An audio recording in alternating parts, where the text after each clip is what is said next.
అధ్యక్ష ఈ సబ్జెక్ట్ మీద శ్రావణ్ గారు, రాజు గారు, నరేంద్ర గారు, సాంసరావు గారు మాట్లాడటం జరిగింది అధ్యక్ష.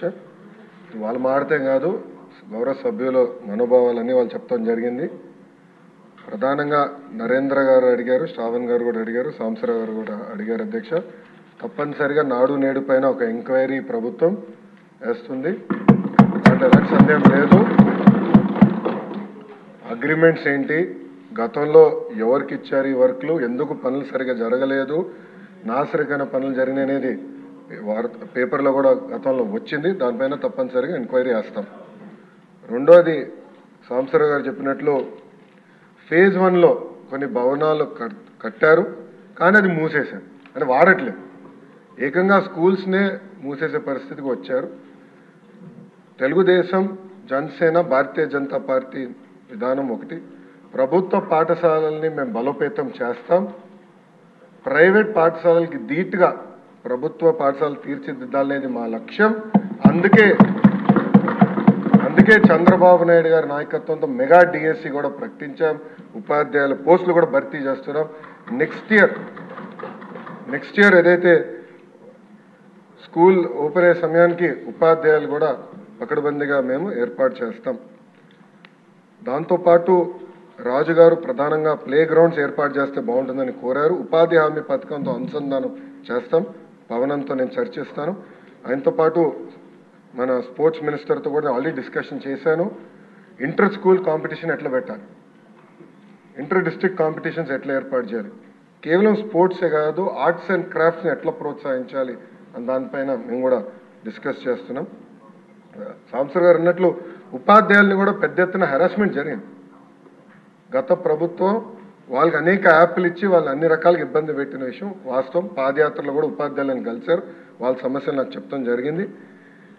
ఈ సంవత్సరం నా ఆలోచన, I'm subject to correction from members, నా ఆలోచన ఏంటంటే ఈ సంవత్సరం ముందల కేజీ టు పీజీ విద్యను మొత్తం ప్రక్షాళన చేద్దాం. నేను పక్క రాష్ట్రాల్లో కూడా ఎలాంటి కార్యక్రమాలు జరుగుతున్నాయి అనేది నేను చదువుతున్నాను.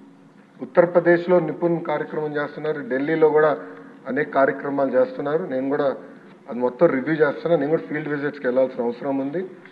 ఒక పక్కన విద్యార్థుల కోసం మనం డబ్బులు ఖర్చు పెడుతున్నాం, మిడ్ డే మీల్స్ కార్యక్రమాలు ఇస్తున్నాం, ఇన్ఫ్రాస్ట్రక్చర్ ఇంప్రూవ్ చేస్తున్నాం.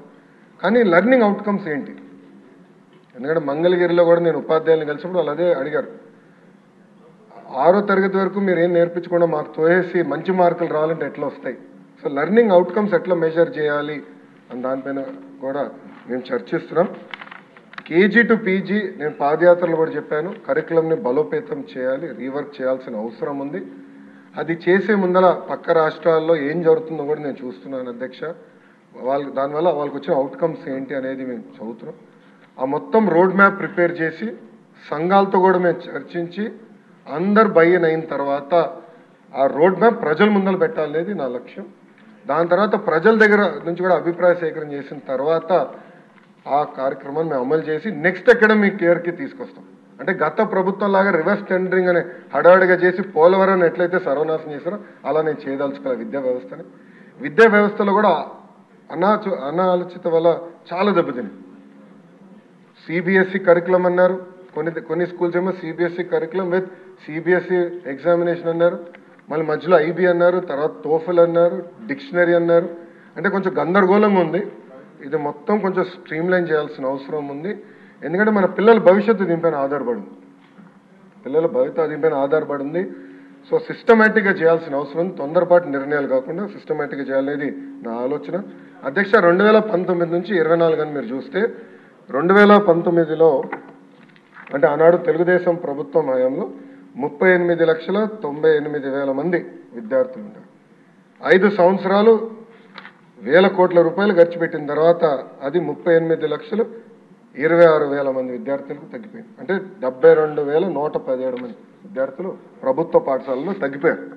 ఇది కరెక్ట్ కాదు, అంటే ఎక్కడో లోపాలు జరుగుతున్నాయి, అంటే డౌట్ లేదు. అదేవిధంగా 117 జియో గురించి కూడా సభ్యులు నా దృష్టికి తీసుకొచ్చారు. అది కూడా మేము డిస్కషన్లో ఉంది. దానిపైన కూడా తొందరలోనే ఒక నిర్ణయం తీసుకుంటాం. కానీ ఎన్డీఏ ప్రభుత్వ ఆలోచన వెరీ క్లియర్. ఉపాధ్యాయులు నియమిస్తాం, ఆగిపోయిన పనులు పూర్తి చేస్తాం, జరిగిన పనులపైన తప్పనిసరిగా ఎంక్వైరీ చేస్తాం. Thank you. మంత్రి గారు కూర్చోండి.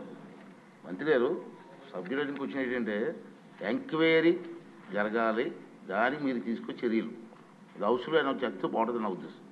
అధ్యక్ష, గౌరవ సభ్యులు ఎంక్వైరీ కోరారు అధ్యక్ష, తప్పనిసరిగా ఎంక్వైరీ వేస్తాం అధ్యక్ష. దాని తర్వాత నెక్స్ట్ సెషన్ అంటే ఎంక్వైరీ నివేదిక వచ్చిన తర్వాత నెక్స్ట్ సెషన్లో నేను టేబుల్ చేస్తాను. Okay, thank you. లేదు శ్రావణ్ ప్లీజ్, శ్రావణ్ గారు ఒక్క క్వశ్చన్కి ప్లీజ్ వినండి. ఒక్క క్వశ్చన్కి 37 minutes అయింది అంతే.